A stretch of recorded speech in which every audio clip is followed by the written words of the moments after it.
नमस्कार, ABP news देख रहे हैं आप और मैं हूं आपके साथ शीरीन। शाम के 6 बज चुके हैं और देखिए वक्त हो गया है साप्ताहिक सर्वे आप तक पहुंचाने का कि आखिर चुनावी राज्यों में हवा किस दिशा में बह रही है। चुनाव से पहले आखिर जनता के मन में कौन कौन से सवाल और उनके जवाब क्या हैं, इस पर हम बात करें। लेकिन उससे पहले आपको इस वक्त की एक बड़ी खबर दे देते हैं और बड़ी खबर चुनावी राज्य पंजाब से ही आ रही है। मुख्यमंत्री चन्नी से जुड़ी ये बड़ी खबर कि मुख्यमंत्री चन्नी 2 सीटों से चुनाव लड़ेंगे। चमकौर साहिब के अलावा भदौर सीट से भी चुनाव लड़ने की खबर है। इसके साथ ही एबीपी न्यूज की खबर पर भी मुहर लग गई है, क्योंकि हमने सबसे पहले आपको यह बताया था कि चन्नी 2 सीटों से चुनाव लड़ेंगे। सीएम चन्नी कांग्रेस के इकलौते उम्मीदवार हैं जो 2 सीटों से चुनाव लड़ेंगे। बड़ी खबर पंजाब से एबीपी न्यूज की खबर पर मुहर है और चमकौर साहिब सीट के अलावा भदौर सीट से भी चुनाव लड़ने जा रहे हैं चरणजीत सिंह चन्नी, पंजाब के मुख्यमंत्री। ज्यादा जानकारी के लिए सीधे रुख कर लेते हैं। जैनेन्द्र हमारे संवाददाता हमारे साथ जुड़ गए हैं। जैनेन्द्र, हालांकि पहले आपने इस खबर पर इशारा किया था इस खबर का और आप ही के जरिए हमने अपने दर्शकों को बताया था कि 2 सीटें हो सकती हैं जहां से चन्नी चुनाव लड़ेंगे। बिल्कुल, हमने दर्शकों को तकरीबन 1 हफ्ते पहले बताया था कि चरणजीत सिंह चन्नी को दूसरे सीट से उतारने की रणनीति भी कांग्रेस में बन रही है और हमने यह भी बताया था कि वो सीट मालवा इलाके में बरनाला जिले में हो सकती है। और खबर पर मुहर लगी है। कांग्रेस की जो सूची जारी हुई है पंजाब विधानसभा चुनाव के लिए, तीसरी और आखिरी सूची, 8 उम्मीदवार जो बचे हुए थे, 8 सीटें बची हुई थी, उन पर 8 उम्मीदवारों का ऐलान हो गया है। बड़ी खबर जो आपने दर्शकों को बताई, मुख्यमंत्री चरणजीत सिंह चन्नी बरनाला जिले की भदौर सीट से भी चुनाव लड़ेंगे। इसके अलावा चमकौर साहिब, जहां से कि वो पिछले 3 बार से विधायक बनते आ रहे हैं, चौथी बार वहां से वो लड़ ही रहे हैं। पहले से उनकी टिकट चमकौर साहिब से घोषित हो चुकी है, लेकिन चमकौर साहिब के साथ साथ चन्नी दूसरी सीट भदौर से लड़ेंगे जो बरनाला जिले में आती है। और अगर हम लोकसभा क्षेत्र की बात करें तो संगरूर में आती है। पंजाब का जो मालवा इलाका है उस क्षेत्र में कांग्रेस को मजबूत करने के लिए की रणनीति के तहत यह फैसला लिया गया है। और भदौर के आसपास कई सुरक्षित सीटें भी हैं जहां पर दलित वोटर इन्फ्लुएंस होंगे अगर मुख्यमंत्री चन्नी वहां से लड़ते हैं। ये कांग्रेस की रणनीति थी और इसी के तहत इसको लेकर के मंथन चल रहा था और तब हमने ये खबर दिखाई थी। और अब आधिकारिक तौर पर घोषणा हो गई है कि चन्नी 2 सीटों से चुनाव लड़ेंगे। जो तीसरी सूची आई है उसकी और अहम बातें यह है कि नवा शहर सीट है, वहां पर अंगद सिंह कांग्रेस के विधायक थे, उनकी टिकट कट गई है। अंगद सिंह अदिति सिंह के पति हैं जो रायबरेली से विधायक हैं कांग्रेस की। हालांकि अब वो कांग्रेस छोड़कर बीजेपी में जा चुकी हैं, तो कहीं ना कहीं पत्नी के कारण मान सकते हैं कि पति की टिकट पंजाब में कटी है। और बरनाला सीट से कांग्रेस के जो कोषाध्यक्ष हैं पवन बंसल, उनके बेटे मनीष बंसल को कांग्रेस ने उतारा है। अब देखना यह होगा कि चन्नी को 2 सीटों से जो उतारने का ऐलान किया है कांग्रेस ने, क्या ये इस बात का भी इशारा है कि मुख्यमंत्री का चेहरा चन्नी होंगे, क्योंकि पिछली बार कैप्टन सीएम फेस थे, 2 सीटों से लड़े थे। हमने चन्नी से इंटरव्यू में भी पूछा था कि क्या आप 2 सीटों से लड़ेंगे, उन्होंने कहा था कि जो मुख्यमंत्री का चेहरा होता है, पिछली बार भी 2 सीट से लड़ा था, हम इस बार भी 2 सीटों से लड़ सकते हैं। तो साफ तौर पर अब दूसरी सीट चन्नी की अनाउंस हो गई है और अब इंतजार इस बात का है कि क्या चन्नी को ही मुख्यमंत्री का चेहरा आने वाले दिनों में कांग्रेस पंजाब में इशारा जरूर है। ठीक है जैनेन्द्र, आप इस खबर पर नजर रखिएगा। आपके जरिए और भी जो भी जानकारी होगी हम अपने दर्शकों तक पहुंचाएंगे। तो देखिए, चुनाव मतलब एबीपी न्यूज क्यों कहते हैं हम, क्योंकि सबसे पहले आपको चुनावी राज्यों की हर एक अपडेट एबीपी न्यूज पर मिलती है और यह खबर उस बात की तस्दीक भी करती है। बहरहाल आगे बढ़ते हैं। ये तो राजनीतिक दलों की बात हो गई और अब बात कर लेते हैं कि आखिर चुनावी राज्यों में जनता का मूड किस तरफ जा रहा है, चुनावी राज्यों में हवा किस तरफ बह रही है। कुछ अहम सवालों का जिक्र करेंगे। 2 लड़कों की जोड़ी जो आ रही है ना, ये दंगा कराने की साजिश के लिए आई है। जयंत चौधरी जी ने भारतीय जनता पार्टी के लिए वेस्टर्न यूपी में दरवाजे बंद कर दिए हैं। गर्मी जो अभी किराना में और मुजफ्फरनगर में कुछ जगह दिखाई दे रही है ना, ये सब शांत हो जाएगी इसके बाद। समाजवादी गठबंधन के साथ जो लोग हैं उनकी सरकार बनने जा रही है। अपराधियों से मिलना है तो भारतीय जनता पार्टी में आइए। भारतीय जनता पार्टी में जाएंगे, वहाँ अपराधियों की भरमार है। अपराधी क्रिकेट खेलता नजर आया, कहीं अपराधी यहाँ पे किसानों को रोनता नजर आया, कहीं महिलाओं का चिरहरण होता रहा। मत हो तो आपके समय के आंकड़े लेकर कल प्रेस वार्ता करिए। डकैती के अंदर 70% की कमी हुई तो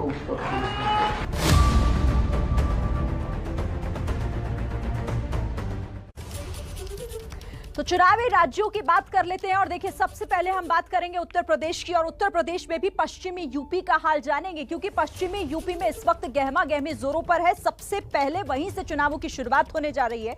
तो सबसे बड़ा मुद्दा आखिर क्या रहने जा रहा है, हम इस पर बात करेंगे। हमारे साथ कई सहयोगी भी हमारे साथ जुड़े हुए हैं।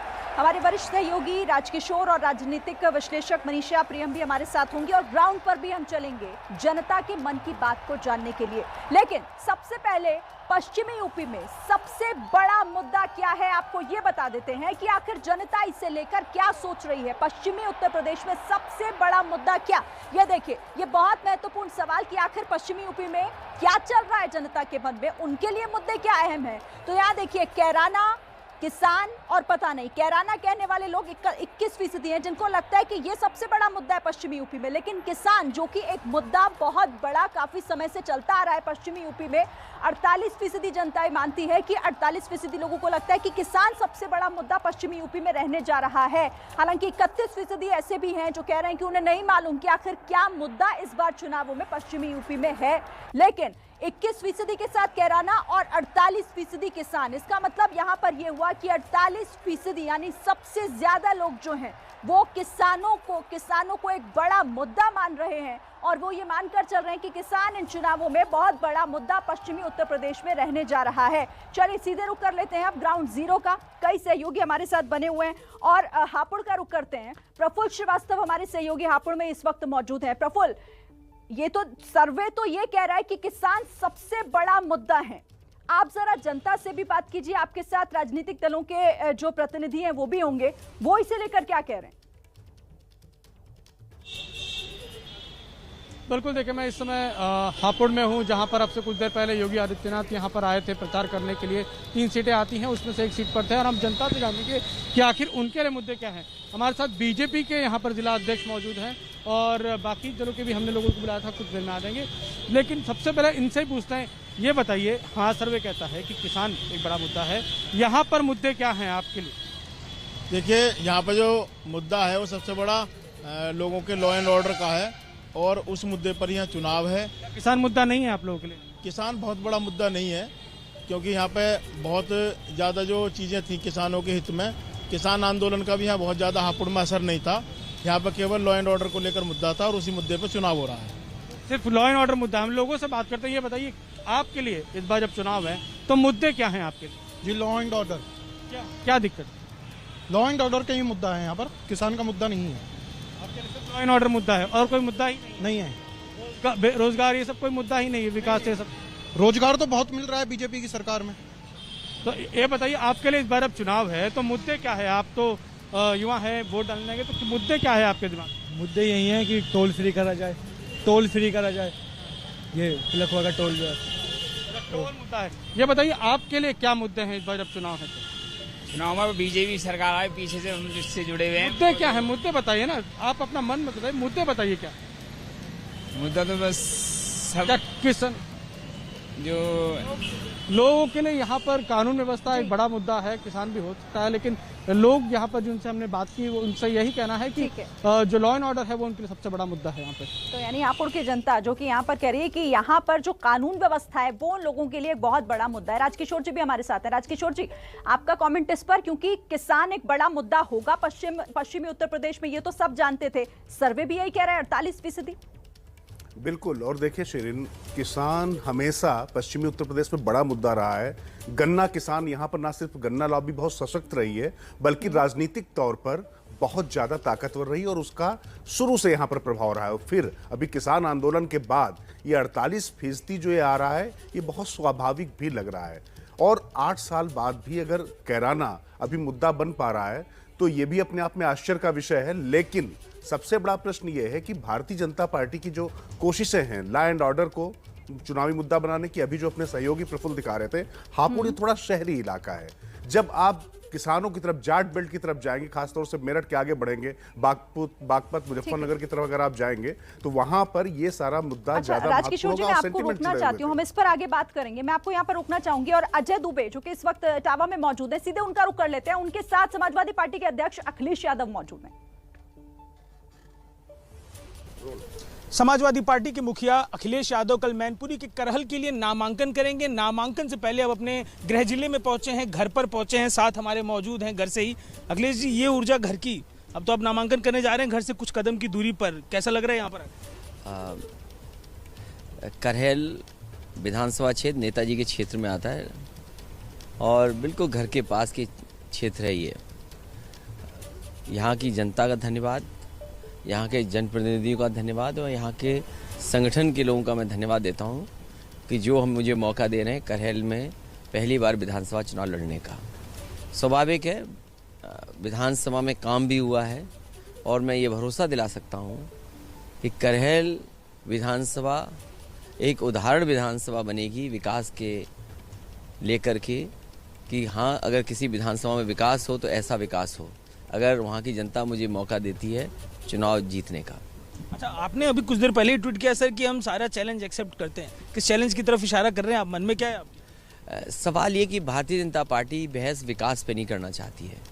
भारतीय जनता पार्टी को बताना चाहिए कि महंगाई क्यों बढ़ी है। भारतीय जनता पार्टी को बताना चाहिए कि दो सरकारें, दिल्ली और लखनऊ की सरकारें, और दोनों मिलकर के अगर किसानों की आय दोगुनी नहीं कर सकते हैं तो आखिरकार सवाल ये बनता है कि जिन्होंने भरोसा दिलाया था कि 2022 तक किसानों की आय दोगुनी हो जाएगी, तो आज कम से कम भारतीय जनता पार्टी को जनता के बीच बहस करनी चाहिए कि उनकी आय दोगुनी कैसे होगी। इस महंगाई में कमाई आधी हो गई, महंगाई दुगनी हो गई तो खुशहाली कैसे आएगी। बैंकें डूब रही हैं, इंटरेस्ट कम हो रहा है। जो बड़े बड़े आयोजन हुए थे जिसमें इन्वेस्टमेंट के बहाने बड़े बड़े उद्योगपति, बड़े बड़े इंडस्ट्रियलिस्ट को बुलाया गया था, आखिरकार वो ज़मीन पर कहाँ हैं? तो समाजवादी पार्टी इस बहस के लिए तैयार है कि जो सपना उन्होंने दिखाया था, जो गुजरात मॉडल उन्होंने दिखाया था, लग ये रहा है कि गुजरात मॉडल भी फेल था और गुजरात मॉडल का भी खुलासा हो गया है कि गुजरात मॉडल केवल धोखा था। बीजेपी को घेर रहे सर, अभी मुख्यमंत्री जी ने कुछ कहा, मैं आपको दिखाते हुए पढ़ता हूं कि चोला समाजवादी, सोच दंगावादी, सपने परिवारवादी इक्वल टू तमंचावादी। ये इशारा और संकेत और हमला आपकी तरफ है। जो लोग निराश हो जाते हैं और जिन्हें जनता का समर्थन नहीं मिल रहा होता है, जिन्होंने 4.5 साल कोई काम न किया हो, 5 साल पूरा मौका मिला, दिल्ली की सरकार का सहयोग मिला, उसके बाद उत्तर प्रदेश का हालत क्या है?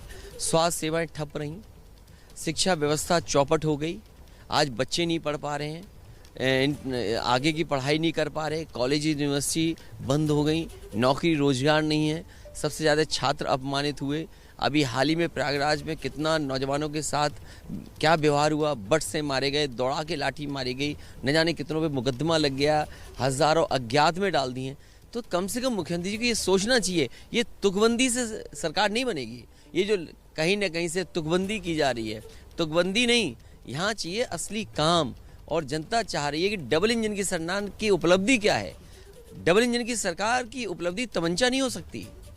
डबल इंजन की उपलब्धि ये नहीं हो सकती कि आप समाजवाद पे प्रश्न लगाएं। अगर आप समाजवाद पे प्रश्न लगा रहे हैं तो कहीं ना कहीं संविधान पे प्रश्न लगा रहे हैं। और इस बार उत्तर प्रदेश में समाजवादी और अम्बेडकरवादी मिलकर के इनको सबक सिखाने जा रहे हैं। अच्छा सर, आपको बीजेपी, सपा को हर बार घेरा जाता है कि गुंडों की पार्टी है, गुंडे जुड़े हुए हैं। अभी कुछ देर पहले ट्वीट किया आप कि बीजेपी के उम्मीदवारों को लेकर क्या कह रहे हैं आप? जो सूचना मिल रही है उनकी सूची देख करके, जो लिस्ट आई है भारतीय जनता पार्टी की, उसमें 99 लोग ऐसे हैं जिनके ऊपर आपराधिक मुकदमे हैं।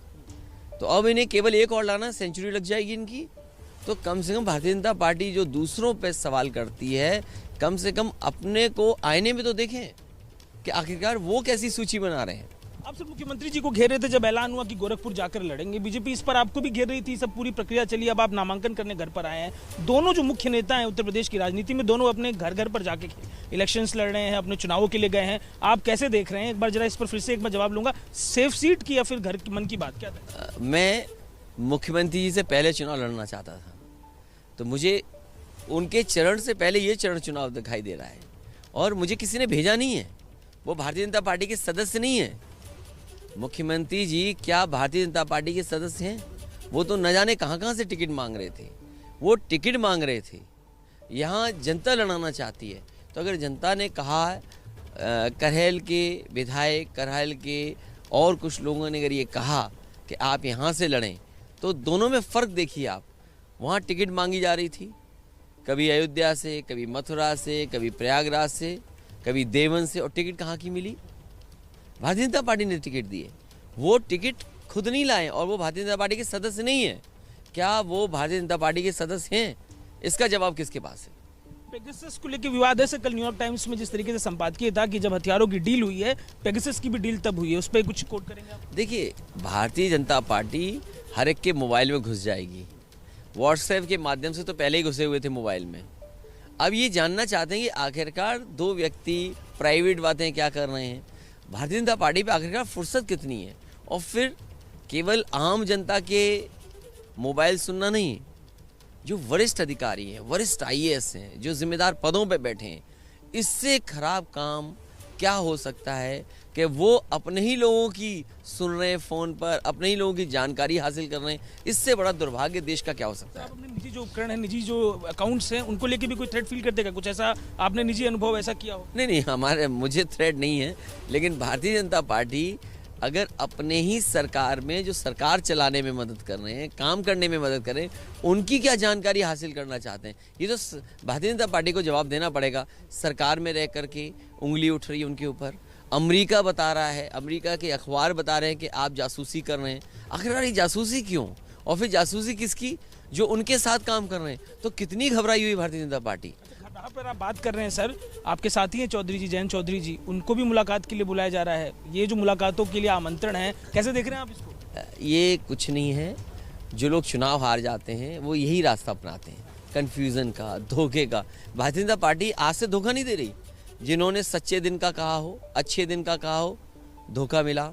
15 लाख का हो, धोखा मिला। काला धन खत्म हो जाएगा, धोखा मिला।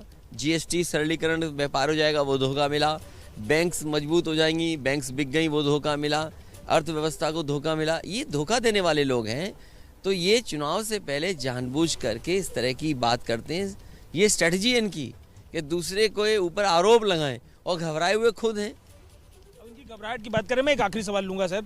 एक तरफ मैं देख रहा हूँ खुद गृह मंत्री उतरे हुए हैं, जो बीजेपी के मुखिया हैं वो उतरे हुए हैं, केंद्रीय मंत्री उतरे हुए, और एक तरफ बड़ा चेहरा आप ही दिखाई दे रहे हैं। ये जो पूरा एक तरफ से आपको मिल रहा है चैलेंज, एनर्जी आपकी हाई है, कैसे देख रहे हैं इस चैलेंज को? ये चुनाव जनता लड़ रही है, क्योंकि जनता को महंगाई का सामना करना पड़ा है, नौजवान को बेरोजगारी का सामना करना पड़ा है। जो लोग अपने हक और सम्मान के लिए आए, उन्हें लाठी अपमानित किया सरकार ने। किसान अपना चुनाव लड़ रहा है, जिसको खाद नहीं मिली। घरेलू माताएं बहनें चुनाव लड़ रही हैं कि उनके सिलेंडर महंगे कर दिए। आज हर चीज़ महंगी। तो ये जनता चुनाव लड़ रही है और जनता के साथ समाजवादी पार्टी खड़ी है। अखिलेश यादव जी हैं, पहुंचे हैं नामांकन के लिए, अपने गृह जिले में पहुंचे हैं। कल पूरे नामांकन की प्रक्रिया रहेगी। कैमरा पर्सन राजेश पांडे के संग अजय दुबे, एबीपी न्यूज। अगर बीजेपी चुनाव जीतती है तो क्या योगी ही यूपी के सीएम बनेंगे? एबीपी न्यूज के सहयोगी चैनल एबीपी गंगा से बात करते हुए योगी आदित्यनाथ ने क्या कुछ कहा, सुनिए सर। मुजफ्फरनगर का दंगा समाजवादी पार्टी की सरकार की विफलता और दंगाइयों को प्रोत्साहित करने की कुत्सित भ्रष्ट नीतियों का दुष्परिणाम था। हमारी सरकार ने 5 साल में एक भी दंगा नहीं होने दिया, और समाजवादी पार्टी की सरकार में 5 साल में हर तीसरे दिन एक दंगा होता था। क्या कोसीकला, क्या मुजफ्फरनगर, क्या बरेली, क्या मेरठ, क्या बुलंदशहर, क्या बिजनौर, कोई जिला, कोई कस्बा ऐसा था ही नहीं जहां दंगे न हुए हो। यही अंतर है। फर्क साफ है कि वे लोग दंगाइयों को प्रोत्साहित करते थे, माफियाओं को सत्ता का शागिर्द बनाते थे। हमारी सरकार में जीरो टॉलरेंस की नीति के तहत कार्य हो रहा है। जिन लोगों को प्रदेश में सत्ता चलाने का अवसर मिला है, सपा या बसपा, इन लोगों को प्रदेश का बच्चा बच्चा इस बात को जानता है, हर नागरिक इस बात को जानता है, हर किसान इस बात को जानता है। इनके कार्यकाल के दौरान प्रदेश में बिजली नहीं मिलती थी जी। अंधेरे में रहते थे, अंधेरे में रहने के लिए मजबूर रहती थी जी। तो जब बिजली ही नहीं देते तो फ्री कहां से करेंगे? प्रधानमंत्री जी ने कहा ना, यूपी प्लस योगी बहुत उपयोगी है। भारतीय जनता पार्टी का हर कार्यकर्ता योगी है, और जो भी बनेगा वह योगी के रूप में ही बनकर के प्रदेश के लिए उपयोगी होगा। तो देखिए, आरोप और प्रत्यारोप आपने सुना अखिलेश यादव को भी, साथ ही आपने योगी आदित्यनाथ को भी सुना। एक दूसरे पर प्रहार कर रहे हैं लगातार। आप ट्विटर वॉर भी देख रहे हैं और साथ ही जिस तरीके से प्रचार किया जा रहा है धुआंधार, उसमें भी एक दूसरे पर निशाना साधने से कोई नहीं चूक रहा है और चुनावों में होता भी यही है। राजकिशोर जी हमारे साथ जुड़े हुए हैं। राजकिशोर जी, जो बयानबाजी है उनको सुनकर भी यही नजर आ रहा है, समझ में आ रहा है कि दोनों पार्टियां और ये दोनों नेता भी समझ रहे हैं कि टक्कर इन्हीं दोनों के बीच में है उत्तर प्रदेश में। बिल्कुल। और देखिए, समाजवादी पार्टी की तो पूरी कोशिश ही है ना कि वो ये नहीं चाहती कि चुनाव नरेंद्र मोदी बनाम अखिलेश यादव हो, योगी बनाम अखिलेश यादव हो, क्योंकि वो प्रदेश के मुद्दों पर ही सीमित रख रहे हैं चुनाव। आप पूरी इस बातचीत में लाइव हमारे सहयोगी अभी अजय दुबे ने जो दिखाया कि वो बात कर रहे थे नामांकन के लिए गए, लेकिन उन्होंने पूरी तरीके से योगी पर ही अपना वार रखा, आगे नहीं गए। और एक बात मैं आपको बताऊं, और जो उनकी अगली स्ट्रेटजी है, 8 बजे आपको इंतजार करना पड़ेगा। राज की बात में मैं आपको बताऊंगा कि आखिर पश्चिमी उत्तर प्रदेश में वो कैसे अपनी रणनीति के साथ चले और शाह की क्या रणनीति है। लेकिन एक बात तय है, योगी आदित्यनाथ का यह कहना बहुत महत्वपूर्ण है कि जो भी बनेगा वो योगी की तरह काम करेगा, योगी बने ये जरूरी नहीं है, ये महत्वपूर्ण है। मनीषा प्रियम जी, आप भी इस बात से इत्तेफाक रखती हैं? हाँ, देखिए, कहीं ना कहीं जितना ये लोकल फाइट होगा अखिलेश बनाम योगी, अखिलेश के लिए उतना अच्छा है। उन्होंने एकदम से शुरुआत से ही योगी के खिलाफ एंटी इनकम्बेंसी, योगी की नॉन परफॉर्मेंस और वो किस तरह से एक मुकम्मल मुख्यमंत्री नहीं है, इन बिंदुओं पर ही अपने आप को एक तरह से केंद्रित रखा है। वो कैसे पावर प्लांट का नाम नहीं ले सकते या टैबलेट नहीं चला सकते या उनको सड़क बनाने नहीं आती। तो एक तरह से कहीं ना कहीं अखिलेश की ये स्ट्रेंथ भी है, लेकिन बीजेपी अगर ये इशारा कर देती है कि योगी या कोई और भी हो सकता है, तब फिर अखिलेश को ढूंढना पड़ेगा कि आखिर उनके अटैक्स का या आलोचना का केंद्र कौन है। और बहरहाल अभी जहां तक सवाल है, बड़ी रैलीज जो हैं वो बंद हैं। ऐसे में कोई नया नैरेटिव निकाला जाना जो है वो मुमकिन नहीं है। अभी बहुत ही, कल भी मैं फील्ड में थी, बहुत स्लो मोमेंटम में चुनाव की प्रचार और चर्चा, लोगों के बीच में जो बहस है या उनकी चिंता है कि हम किसको वोट दें, वो सब अभी पुराने तंज पे ही, जो जिन मुद्दों को अखिलेश ने पहले बयान किया है या भाजपा ने और योगी ने प्रस्तुत किया है लोगों के सामने, वही मुद्दे लोगों के बीच भी चर्चा में हैं अभी तक। तो वो नैरेटिव अगर बदल पाएगा या नहीं बदल पाएगा, खास करके जब बड़ी रैलियां नहीं हो रही हैं, ये देखने वाली बात रहेगी। बिल्कुल। और राजकिशोर जी, अखिलेश यादव को आप भी सुन रहे थे लगातार, जिस तरह से वो जिक्र कर रहे थे कि बीजेपी विकास की बात करते ही आपने कहा कि हम निवेश लाएंगे, हम यहाँ पर बड़ी बड़ी इंडस्ट्री खड़ी करेंगे, लेकिन वो जमीन पर कहीं नहीं दिखता। मैं इसको लेकर आपसे बात करूंगी आगे, क्योंकि ये भी एक बहुत महत्वपूर्ण, क्योंकि विकास का एक बड़ा जो मुद्दा है वो बीजेपी की तरफ से उठाया गया और इसी पर कटाक्ष कर रहे थे अखिलेश यादव। बहरहाल, और देखिए मेरे पीछे इस वक्त आप जो देख रहे हैं, आप गंगा देख रहे हैं, लक्ष्मण झूला देख रहे हैं। समझ गए होंगे आप कि मैं देवभूमि उत्तराखंड की बात अब करने जा रही हूं और देवभूमि उत्तराखंड में आखिर जनता के मन में क्या चल रहा है, इससे जुड़े हुए कुछ सवालों को हम आपके सामने रखेंगे। और देखिए, सबसे पहला सवाल यह है कि गणतंत्र दिवस पर प्रधानमंत्री नरेंद्र मोदी ने जो उत्तराखंडी टोपी पहनी थी, ब्रह्म कमल वाली, इसका चुनावों में बीजेपी को क्या फायदा होगा? तो अब आप जनता के मन की बात जानिए कि आखिर लोग इस सवाल पर क्या कह रहे हैं। हाँ कहने वाले लोग 46% हैं और नहीं कहने वाले लोग 41% हैं, लेकिन 13% कहते हैं उन्हें नहीं मालूम कि कोई असर होगा या नहीं होगा। लेकिन 46% का यह आंकड़ा जो कहता है कि जो टोपी प्रधानमंत्री, हालांकि गणतंत्र दिवस पर इससे पहले भी कई अलग अलग तरह की पोशाक जब वो पहनते हैं तो उसमें अलग टोपी होती है, उसके पीछे का मकसद अलग होता है, लेकिन इस बार इसे चुनावों से जोड़कर भी देखा जा रहा था। तो क्या बीजेपी को फायदा होगा? 46% कह रहे हैं। अब चलिए ग्राउंड पर चलते हैं। ध्रुव मिश्रा देहरादून से हमारे साथ जुड़े हुए हैं, सीधे उनका रुख कर लेते हैं। ध्रुव, हमारा सर्वे कह रहा है, ऋषिकेश से हमारे साथ बने हुए हैं ध्रुव मिश्रा। ध्रुव, जरा बात कीजिए वहां पर भी लोगों से, क्योंकि सर्वे के मुताबिक तो ज्यादातर कह रहे हैं कि वो जो टोपी थी, जिसे चुनावी टोपी कहा जा रहा था, वो दरअसल वही थी। आप भी जरा लोगों से बात कीजिए। जी श्रीन, इस वक्त मैं त्रिवेणी घाट पर हूँ ऋषिकेश के। यहाँ पर हमारे साथ कांग्रेस के प्रत्याशी भी हैं। जो यहाँ पर जो है प्रधानमंत्री मोदी ने गणतंत्र दिवस पर जो उत्तराखंडी टोपी पहनी थी, उससे कई सारे लोग, जो सर्वे में बताया जा रहा है 46% लोग कह रहे हैं उससे फायदा होगा बीजेपी को। आप क्या मानते हैं? देखिए, जहाँ तक उत्तराखंडियत की बात है तो उत्तराखंडियत का नारा सबसे पहले कांग्रेस पार्टी ने दिया था। और जहाँ तक आप बोल रहे हैं कि टोपी कहने की बात है, तो टोपी तो नरेंद्र मोदी जी सबको पहनाते ही आ रहे हैं। और फायदे की जहाँ तक मैं बात समझता हूँ तो आप ये देखिए, पूरे उत्तराखंड में ये पहली बार ऐसा हुआ है कि हमारे प्रदेश राज्य का देश का गृह मंत्री मतलब भाजपा वाले इतने डर चुके हैं, इतने हताश हो चुके हैं कि डोर टू डोर कैंपेनिंग के लिए उन्होंने जो है गृह मंत्री को लगा दिया है। तो ये हताशा भाजपा की जाहिर करती है। आप क्या मानते हैं कि जो मोदी जी ने टोपी पहनी उत्तराखंडी, तो क्या उससे फायदा होगा यहाँ पर बीजेपी को? निश्चित रूप से फायदा होगा। उत्तराखंड से देश के प्रधानमंत्री आदरणीय मोदी जी को मैं समझता हूँ कि बहुत लंबे समय से एक लगाव रहा है। और यहाँ जैसे हमने सुना है कि यहाँ पर केदार घाटी में उन्होंने बहुत लंबे समय तक तपस्या भी करी है। यहाँ के लोगों के प्रति उनका बहुत स्नेह है। और आपने देखा भी होगा कि किस प्रकार से केंद्र सरकार के अंदर प्रत्येक जगह पर के सेना से लेकर के और अपने सलाहकार तक उत्तराखंड के लोगों को उन्होंने वरीयता दी है। यहाँ के लोगों का वो सम्मान करते हैं। और निश्चित रूप से मैं मानता हूँ कि पिछले कांग्रेस ने लगभग पिछले 70 सालों से यहाँ का अपमान ही किया है। हमारे साथ आम आदमी पार्टी के भी प्रत्याशी हैं यहाँ पर, क्या कहेंगे आप? जो उत्तराखंडी टोपी मोदी जी ने पहनी है उसका क्या फायदा होगा यहाँ पर? सर्वे में तो यही बता रहा है कि फायदा होगा। देखिए, भाजपा बिना फायदे के कोई काम नहीं करती। उनकी शुरू से नीयत में कह लीजिए, आदत में कह लीजिए, ऐसा है। और उनको तो वैसे भी आदत है, वो उत्तराखंड में आते तो कहते हैं मैं गंगा का बेटा हूँ, बंगाल में जाते तो माता का बेटा। उनकी तो एक आदत सी बनी हुई, जहाँ जाते हैं वहाँ के बेटे बन जाते हैं, क्योंकि उन्हें बहुत चाहिए होते हैं। यहाँ पर कुछ और लोग भी हैं जो आम लोग हैं, क्या कहेंगे आप? जैसे मोदी जी ने टोपी पहनी उत्तराखंड की। मोदी जी, उत्तराखंड की जनता ने बदलाव का मन बना लिया है। ये कितनी टोपी पहनाए या टोपे पहनाए, अब कुछ होने वाला नहीं है। परिवर्तन की बहार बह रही है, कांग्रेस की सरकार आ रही है और ये जा रही है। और लोग भी पूछते हैं, क्या कहेंगे आप? यहाँ जो उत्तराखंडी टोपी पहनी है मोदी जी ने, उसका क्या फायदा होगा उत्तराखंड में? भाई, उत्तराखंड में तो जो फायदा होना था वो हो गया। यहाँ का जो नौजवान बेरोजगार है, सबसे ज्यादा ऋषिकेश का बेरोजगार युवा, जो कि हमारा जो है डिग्री कॉलेज, जो ऑटोनॉमस कॉलेज था, वो खत्म करके आज जो है उसको जो है हेमंत नंदन वो बढ़ा दिया गया है। लेकिन हमारा बच्चा बहुत परेशान है और यहाँ पर रोजगार के लिए तरस रहा है। और हमारे यहाँ पर सिर्फ कुछ जी बिल्कुल, यहाँ पर जो है ये लोग थे, अलग अलग पार्टियों से हैं।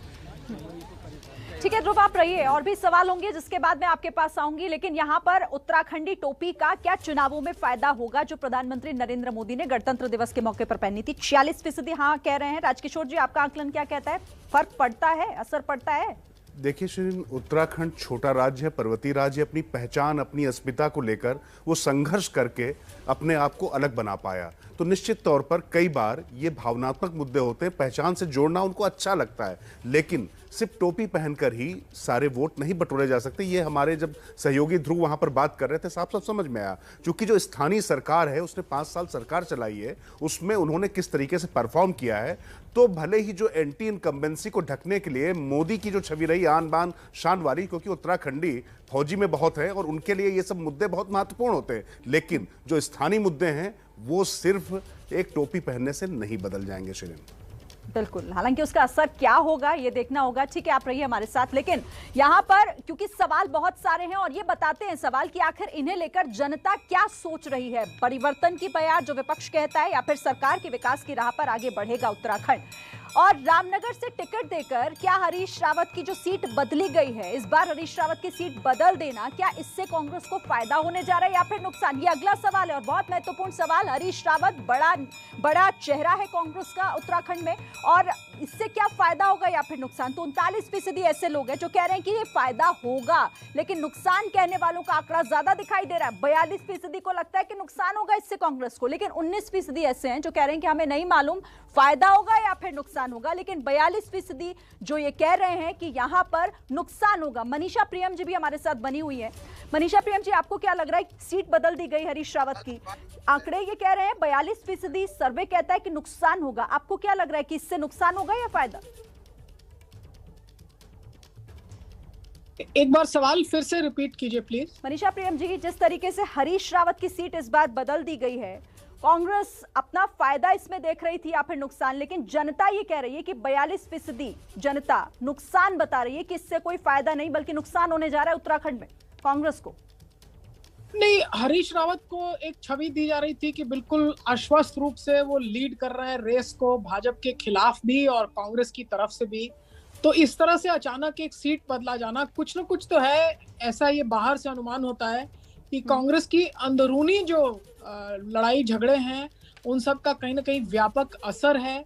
चुनाव में क्या होगा ये तो चुनाव तक रुकना ही पड़ेगा, लेकिन अगर दमखम से कोई नेता जो है वो सीट से नहीं डरता कि किस सीट से उसे लड़ना है और क्या है, और हरीश रावत तो बहुत ही सीजन्ड पॉलिटिशियन है उत्तराखंड के, और काफी सारे सर्वेज में वो आगे भी चल रहे हैं, तो ऐसे में ये बात जो है ये कॉन्फिडेंस थोड़ा ले जाती है, और कहीं ना कहीं ऐसा कांग्रेस पार्टी को नहीं करना चाहिए था।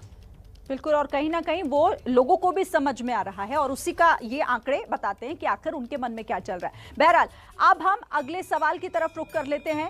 सवाल है हरक सिंह रावत से जुड़ा हुआ, जो अभी हाल फिलहाल उन्होंने दल बदला है, एक बार फिर से उनकी वापसी हुई है कांग्रेस में। तो हरक सिंह की जो वापसी है, क्या उससे फायदा होगा या फिर नुकसान होगा पार्टी को, ये महत्वपूर्ण सवाल। अब इसका जवाब देखिए जनता क्या कह रही है। 44% को लगता है कि इससे फायदा होगा, और 41% लोग ऐसे हैं जो कह रहे हैं कि नुकसान होगा पार्टी को, कांग्रेस पार्टी को। लेकिन 15% ये है जो कह रहे हैं कि उन्हें नहीं पता कि पार्टी को फायदा होने जा रहा है या फिर नुकसान। लेकिन हरक सिंह रावत कांग्रेस में वापसी उनकी हुई है क्योंकि बीजेपी ने उन्हें बाहर का रास्ता दिखा दिया था, और इसके बाद अब 44% ये हैं जो लोग हैं वो कह रहे हैं कि फायदा होगा। अब हम एक बार फिर से ध्रुव के पास चलते हैं। ध्रुव, यहाँ पर हरक सिंह रावत, क्योंकि हरक सिंह रावत को लेकर यह था कि पार्टी से निकाल दिया गया, कांग्रेस में जाएंगे या फिर नहीं जाएंगे, आप कांग्रेस में हैं, लेकिन यहाँ पर ज्यादातर लोग जो हैं वो ये बता रहे हैं कि यहाँ पर तो नुकसान होगा। जी जी जी बिल्कुल, यहाँ पूछ लेते हैं, यहीं पर जो लोग हैं इनसे कहेंगे, जो हरक सिंह रावत जो है कांग्रेस में इनकी वापसी हुई है, क्या उससे फायदा होगा उनको या नुकसान होगा? देखिए, वो शुरू से भारतीय जनता पार्टी में ही रहे हैं, उसके बाद वो कांग्रेस में गए, फिर वो भारतीय जनता पार्टी में गए, फिर वो कांग्रेस में चले गए। तो यहाँ की जनता बहुत सम्मानित जनता है, बहुत प्रबुद्ध जनता है। समय आने पर जनता ही उनका जवाब देगी। तो फायदा होगा मानते हैं आप? भारतीय जनता पार्टी को फायदा है। आप क्या मानते हैं, हरक सिंह रावत की वापसी से क्या कांग्रेस को फायदा होगा? भारतीय जनता पार्टी को फायदा है इसमें, कांग्रेस को फायदा नहीं है। अब आप देखिए, अपनी बहू को लड़ा रहे हैं, वहाँ भी clean sweep Bharatiya Janata party जीतने वाली है। उनको टिकट नहीं दिया, एक लालच है उनका, हर जगह पार्टी बदलते रहते हैं, उनको लालच हो गया हम मेरे को भी चाहिए, मेरी बहू को भी चाहिए, तो भारतीय जनता पार्टी का इस तरह से कुछ नहीं। कांग्रेस से यहाँ पर हैं, क्या कहते हैं हरक सिंह रावत की वापसी से आपको फायदा होगा इसमें? देखिए, निश्चित तौर से फायदा होगा, क्योंकि हरक सिंह रावत जी शेरे गढ़वाल है, और जो हमारे विधानसभा पार्टी छोड़ के गए थे तब क्या थे? नहीं, पार्टी छोड़ने पर निश्चित तौर से उसका नुकसान पार्टी को हुआ है, लेकिन वर्तमान में जो हमारी पौड़ी लोकसभा और टिहरी लोकसभा में उनका बहुत अच्छा महत्व है, तो निश्चित तौर से बहुत ज्यादा फायदा होगा। आप क्या कहते हैं, हरक सिंह रावत की जैसे कांग्रेस में वापसी हुई है, तो क्या पार्टी को फायदा होगा या नुकसान? नहीं, पार्टी को निश्चित रूप से फायदा होगा। उनके काफी सपोर्टिंग्स हैं, लोगों का वर्क है, उनका काम है, पुराने नेता हैं। आप क्या मानती हैं, पार्टी को फायदा होगा हरक सिंह की वापसी से कांग्रेस को? कोई नहीं, आप क्या मानते हैं? देखिए, भाजपा और कांग्रेस में इस समय जो है एक चूहे बिल्ली वाला खेल चल रहा है। ये कह लीजिए मायके और ससुराल वाली परंपरा एक चल चुकी है, और मैं समझता हूँ जनता इस चीज को समझ चुकी है, और कहीं ना कहीं इसका एक बड़ा परिणाम बहुत जल्दी जो है इस चुनाव में देखने को मिलेगा। बिल्कुल जी सही, ठीक है। तो मिली जुली यहाँ पर प्रतिक्रिया, लेकिन सर्वे ये कह रहा है 44% के साथ, ये बड़ा आंकड़ा इस सर्वे का, जो ये कह रहा है कि यहाँ पर हरक सिंह रावत की वापसी से फायदा होने जा रहा है। ठीक है, तो शुक्रिया आपका ध्रुव हमारे साथ जुड़ने के लिए और इस बातचीत के लिए। तो लगातार चुनावी राज्यों का हम आपको सर्वे दिखा रहे हैं, हम ये बता रहे हैं कि जनता क्या सोच रही है। बात करेंगे पंजाब के सर्वे की, लेकिन उससे पहले आपको पंजाब की राजनीति से जुड़ी हुई एक बड़ी खबर दे देते हैं। बड़ी खबर मुख्यमंत्री चन्नी से जुड़ी हुई है, क्योंकि मुख्यमंत्री चन्नी 2 सीटों से चुनाव लड़ने वाले हैं। चमकौर साहिब के अलावा भदौर से चुनाव लड़ेंगे चन्नी, और इसमें बड़ी जानकारी इस वक्त ये मिल रही है कि कल ही वो पर्चा दाखिल करने जाएंगे। भदौर सीट से कल नामांकन फाइल करेंगे चरणजीत सिंह चन्नी। चमकौर साहिब से, लेकिन देखिए, चमकौर साहिब के अलावा भदौर अब 2 सीटों से चुनाव लड़ रहे हैं। एबीपी न्यूज की खबर पर मुहर भी लगी है, क्योंकि आपको पहले ही हमने बता दिया था कि 2 सीटों से चुनाव लड़ेंगे चरणजीत सिंह चन्नी, लेकिन अब इस पर सियासत भी हो रही है। 2 सीटों से चुनाव लड़ने को लेकर देखिए, आम आदमी पार्टी ने निशाना साधा है। अरविंद केजरीवाल चन्नी पर निशाना साधते हुए वो कह रहे हैं कि हमारे सर्वे के मुताबिक चन्नी चमकौर साहिब से हार रहे हैं, इसीलिए 2 जगहों से लड़ रहे हैं। चन्नी कल भदौर से कल पर्चा दाखिल करेंगे, और उससे पहले सियासत इस पर कैसे हो रही है देखिए। ट्वीट आपको दिखा रहे हैं। मुख्यमंत्री अरविंद केजरीवाल दिल्ली के मुख्यमंत्री हैं, जिन्होंने कहा कि मैंने कहा था कि हमारे सर्वे के मुताबिक चन्नी जी चमकौर साहिब से हार रहे हैं। कांग्रेस ने ऐलान किया है कि वो 2 सीटों से चुनाव लड़ेंगे, मतलब सर्वे सच है। वो अपने सर्वे की बात कर रहे हैं और कह रहे हैं कि हम तो पहले ही इस बात को भाप गए थे कि चमकौर साहिब से हार रहे हैं, और इसीलिए अब 2 सीटों से चुनाव लड़ने का ऐलान कांग्रेस ने किया है और दूसरी सीट है भदौर सीट। भदौर सीट से उम्मीदवार बनाए जाने के बाद चरणजीत सिंह चन्नी ने भदौर क्षेत्र के लोगों से वीडियो कॉलिंग पर उन्होंने बात की। लोग चन्नी के भदौर से लड़ने का स्वागत कर रहे हैं। तो इसे लेकर सियासत भी हो रही है, क्योंकि अब ये कहा जा रहा है आम आदमी पार्टी की तरफ से कि दरअसल डर गए हैं हार के डर से और इसीलिए अब दूसरी सीट चुनी है। कल ही नामांकन फाइल भी करेंगे चमकौर साहिब सीट चन्नी की, लेकिन दूसरी सीट जो कि भदौर, और देखिए तस्वीरें आपको हम दिखा रहे हैं, ये भदौर सीट से जो दूसरी सीट चुनी है कांग्रेस ने चन्नी के लिए, उस सीट से कि वहां के लोगों से वीडियो कॉल के जरिए बात कर रहे हैं, संपर्क साधने की कोशिश कर रहे हैं चरणजीत सिंह चन्नी। पंजाब के मुख्यमंत्री, कांग्रेस को बहुत उम्मीदें हैं और इसी को लेकर अब एक नहीं बल्कि 2 सीटों से चुनाव लड़ रहे हैं चरणजीत सिंह चन्नी, एक चमकौर साहिब तो दूसरी भदौर।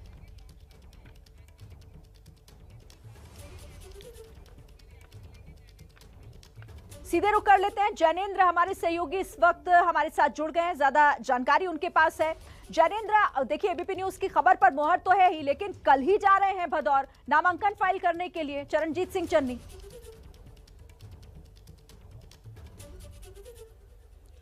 बिल्कुल, कांग्रेस ने काफी उम्मीदों के साथ चरणजीत सिंह चन्नी को चमकौर साहिब के साथ साथ भदौर भी भेजा है।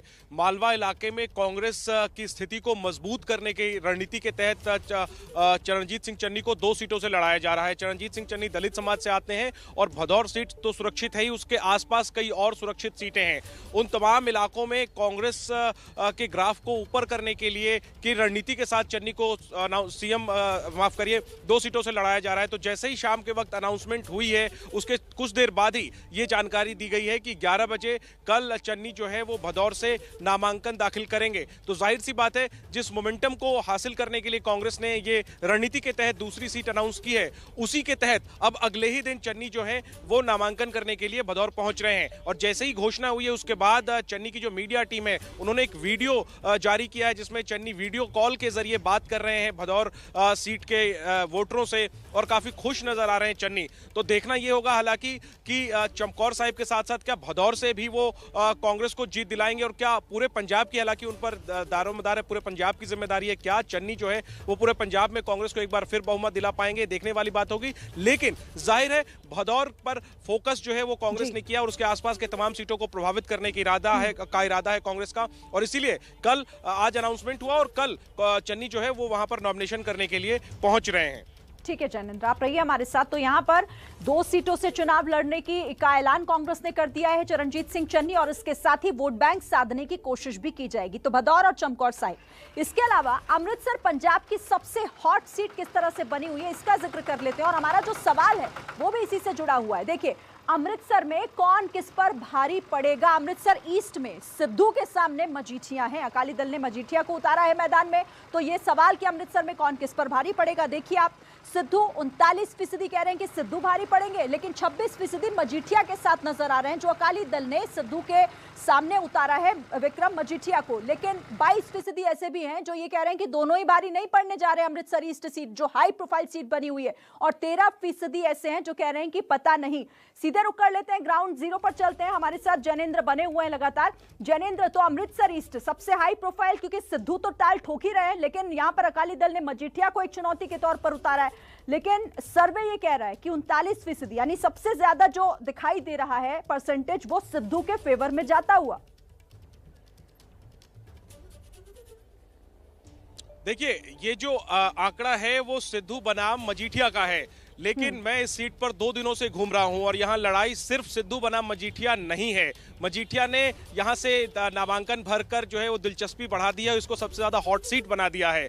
लेकिन मुकाबले में आम आदमी पार्टी की जो उम्मीदवार हैं वो लो प्रोफाइल हैं, लेकिन उनकी पार्टी का प्रोफाइल इस बार पंजाब में काफी हाई है और इस वजह से इस सीट पर मुकाबला सिद्धू मजीठिया नहीं बल्कि सिद्धू मजीठिया और आम आदमी पार्टी के बीच है। हालांकि जो हमारा सर्वे है उस पर हम अमृतसर के लोगों की राय जानते हैं, ज्यादातर युवा लोग हैं, और इनसे पूछते हैं, ये बताइए कि अमृतसर ईस्ट सीट पर सिद्धू बनाम मजीठिया, आम आदमी पार्टी भी मुकाबले में है, किसका ग्राफ सबसे ज्यादा हाई है आपके इलाके के साथ? मेरे को तो लगता है कि आम आदमी का ज्यादा है।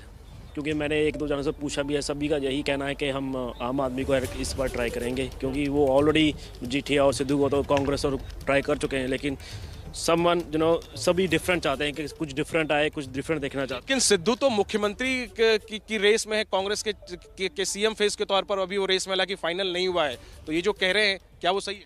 नहीं, वो सही नहीं है। जो माजी का सरदार है बिक्रम सिंह मजीठिया, उनको ही आना चाहिए। उन्होंने अपने इलाके में बहुत सुधार किया है, इधर भी करेंगे।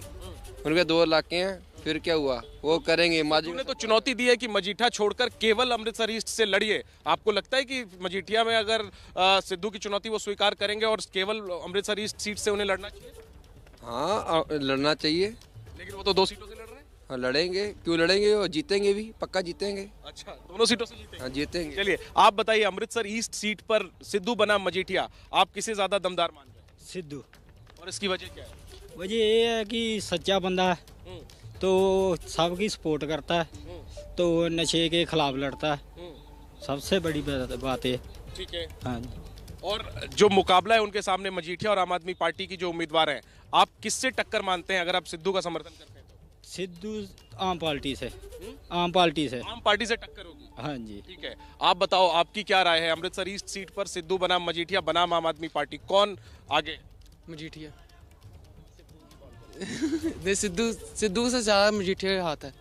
मजीठिया। लेकिन मजीठिया साहब तो उनकी तो नई सीट है, वो तो मजीठा से विधायक हैं, उनके लिए तो ये पहली बार यहाँ से लड़ रहे हैं। तो पहले लड़ेंगे तो तभी तो जीतेंगे। ये कह रहे हैं मजीठिया हावी है। नहीं, सिद्धू सबसे बेस्ट है। सिद्धू। कॉन्फिडेंस सिद्धू के जीतने का आप बताओ, रीजन बता सकते हो सिद्धू के जीतने का? ये तो नहीं बता सकते, बाकी सिद्धू मजीठिया साहब के जीतने का मैं रीजन बता सकता हूँ। जी बताओ। देखो अभी ये लड़ाई शुरू हो गई सिद्धू बनाम मजीठिया के समर्थकों में, और इसीलिए ये सवाल है कि ये बड़े चेहरे लड़ रहे हैं, आप आम आदमी पार्टी की बात कह रहे हैं, कहाँ टिकेगी आम आदमी पार्टी? एक्चुअली ऐसा है कि देखो दिल्ली में उन्होंने जो भी उनकी पार्टी बनी है, उन्होंने बहुत अच्छा सर अमृतसर ईस्ट सीट पे भी नजर आ रहा है वो। जी, तो आप सुन सकते हैं Amritsar east seat high profile. अगर पिछले विधानसभा चुनाव की बात करें तो कई सीटें थी जहां बड़े नेता आमने सामने थे। लंबी में प्रकाश सिंह बादल को कैप्टन अमरिंदर सिंह टक्कर दे रहे थे, जलालाबाद में सुखबीर बादल को भगवंत मान टक्कर दे रहे थे, लेकिन ऐसे 2 बड़े चेहरों की लड़ाई इस बार सिर्फ एक सीट पर देखने को मिल रही है और वो है अमृतसर ईस्ट। सिद्धू बनाम मजीठिया। जानकारी आप दे रहे हैं और आपने जो लोगों से बातचीत की उसमें भी यही समझ में आया कि सिर्फ सिद्धू और मजीठिया नहीं बल्कि आम आदमी पार्टी भी पूरी मजबूती के साथ इस सीट पर ताल ठोक रही है, लेकिन जनता किसका साथ देगी ये तो बाद में ही पता चलेगा। बहरहाल आप रहिए मेरे साथ, आपके पास फिर से आऊंगी, लेकिन हम बात क्योंकि जनता की कर रहे हैं और पंजाब में आखिर जनता के मन में सवाल क्या चल रहे हैं, उनके जवाब क्या है, ये भी दर्शकों को हम बता रहे हैं। तो देखिए, कांग्रेस का अंदरूनी झगड़ा, ये सभी जानते हैं कि कांग्रेस अपने ही झगड़ों में कैसे उलझी रहती है, लेकिन कांग्रेस का जो ये झगड़ा है उसका फायदा किसको मिलेगा? इस झगड़े का फायदा किसे मिलने जा रहा है? जवाब देखिए आप। यहाँ पर जनता कह रही है 50% आम आदमी पार्टी, अकाली दल 22%, इसके साथ ही बीजेपी गठबंधन 14% और 14% जो कि पता नहीं कहने वाले हैं। लेकिन यहाँ कांग्रेस के झगड़े का फायदा किसको मिलने जा रहा है? 50% लोगों को ऐसा लगता है आम आदमी पार्टी। जैनेंद्र, बिल्कुल बिल्कुल, इस बार सीधी चुनौती, सीधा मुकाबला जो है वो कांग्रेस और आम आदमी पार्टी के बीच नजर आ रहा है। सीधी चुनौती कांग्रेस को आम आदमी पार्टी दे रही है और यही वजह है कि सर्वे में भी ये रिफ्लेक्ट हो रहा है। लोग कह रहे हैं कि कांग्रेस का जो अंदरूनी झगड़ा है, लीडरशिप के लेवल पर जो फूट है, दरार है, उसका फायदा आम आदमी पार्टी को मिल रहा है। लोगों से जानते हैं अमृतसर के, ये बताइए कांग्रेस में जो शीर्ष के स्तर पर सिद्धू बनाम चन्नी ये जो झगड़ा है, सर्वे बताता है कि इसका फायदा 50% लोग मानते हैं कि आम आदमी पार्टी को मिलने जा रहा है। नहीं जी, अकाली दल ਨੂੰ ਮਿਲੂਗਾ, आम आदमी पार्टी ਨੂੰ नहीं मिलूगा। हाँ जी, आप बताइए कांग्रेस के झगड़े का फायदा क्या आपको लगता है आम आदमी पार्टी? आम आदमी को भी मिलेगा और आम आदमी भी चाहते हैं लोग, और दूसरा ये है कि लोगों को काम भी देखने चाहिए कि जरूरी नहीं चेहरा देखना है। अभी पिछले काम अगर कोई डेवलपमेंट की है तो वो देखनी चाहिए कि जिन्होंने अभी फ्यूचर भी। आपको क्या लगता है आम आदमी पार्टी वैसे तो लड़ाई में है, लेकिन जो झगड़ा है कांग्रेस का, उसका फायदा आपको लगता है कि उसका फायदा भी आम आदमी पार्टी को? नहीं, झगड़ा तो उनके उसमें रहेगा ना, कॉन्स्टिट्यूएंसी में, तो यहाँ अलग रहेगा। ठीक है, तो आपके मुकाबले कौन आगे, कांग्रेस या आम आदमी पार्टी? टक्कर में तो सारे ही हैं। सारे। आप बताइए कांग्रेस के झगड़े का फायदा किसको मिलता हुआ दिख रहा है आपको? ये झगड़ा तो अपनी जगह है, बट डिपेंड करता है ना कि हम कौन सी सीट पे देख रहे हैं। जैसे हमारा अमृतसर ईस्ट डिपेंड करता है। ईस्ट में अमृतसर में 5 साल से नवजोत सिंह सिद्धू थे, बट उन्होंने यहाँ पे हमारे ध्यान में बहुत कम आए हैं वो, और इधर डेवलपमेंट भी नहीं हुई। जो हमें लगता है कि अगर मजीठिया जी यहाँ पे आते हैं तो वह बढ़िया डेवलपमेंट कर सकते ठीक है, कुछ और लोगों से बात करते हैं। ये बताइए कि क्या आप तो आम आदमी पार्टी के समर्थक हैं, फायदा हो रहा है कांग्रेस के झगड़े का ज्यादा आम आदमी पार्टी को? किसको? हाँ, वो तो बिल्कुल हो रहा है, क्योंकि देखो 2 जने लड़ रहे हैं, तीसरा बंदा तो डेफिनेटली फायदा उठाएगा ही उठाएगा, जो भी है। तो हाँ, फायदा तो कुछ हो रहा है, उनको हो रहा है। आप बताइए कि कांग्रेस झगड़ रही है, फायदा आम आदमी पार्टी उठा रही है? बिल्कुल हो रहा है। आपको भी ऐसा लगता है? हाँ जी, तो हो रहा। क्या आप क्या चाहेंगे कि कांग्रेस की लीडरशिप के लेवल पे यूनिटी आए? आप कांग्रेस समर्थक हैं? हाँ जी, हाँ जी, जरूर होनी चाहिए। जी जी, स्वाभाविक है, बिल्कुल स्वाभाविक आंकड़ा है कि कांग्रेस को टक्कर दे रही है, चुनौती दे रही है आम आदमी पार्टी, और अगर वहां पर झगड़ा होगा तो जो उनको चुनौती दे रहे हैं उनको फायदा होगा, और वो चीज साफ तौर पर आम आदमी सर्वे में पार्टी नजर आ रहा है। टक्कर तो दे रही है, लेकिन कांग्रेस की भी जो टूट होगी या फिर उसके अंदरूनी जो झगड़े हैं उसका फायदा भी पंजाब में आम आदमी पार्टी लेती हुई दिखाई दे रही है। सर्वे कम से कम यही फिलहाल बता रहा है। बहरहाल, अब अगले सवाल का रुख कर लेते हैं। अगला सवाल नवजोत सिंह सिद्धू से जुड़ा हुआ है। नवजोत सिंह सिद्धू जो कि मंत्री, देखिए सवाल यह है कि मंत्री बनाने के लिए जिस तरीके से वो पैरवी कर रहे थे, पाकिस्तान से पैरवी वाला जो उनका बयान था, कैप्टन के बयान को कैसे आखिर देख रहे हैं? तो यहां पर 27% लोग जो हैं वो कह रहे हैं कि सच कहा है। सिद्धू को मंत्री बनाने के लिए पाकिस्तान से पैरवी करने वाले कैप्टन के बयान को सच कह रहे हैं 27% लोग।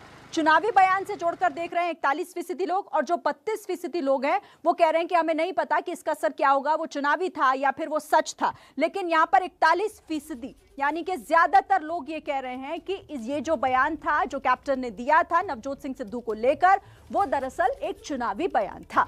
चलिए, हमारे साथ जुड़े हुए थे जैनेंद्र, शुक्रिया आपका जैनेंद्र हमारे साथ जुड़ने के लिए और इस बातचीत के लिए। तो लगातार एबीपी न्यूज पर आप साप्ताहिक सर्वे भी देखते हैं, साथ ही आप ये भी देखते हैं कि चुनावी राज्यों में आखिर हवा किस दिशा में बह रही है, लोगों के सवाल क्या है, उनके असल मुद्दे क्या हैं।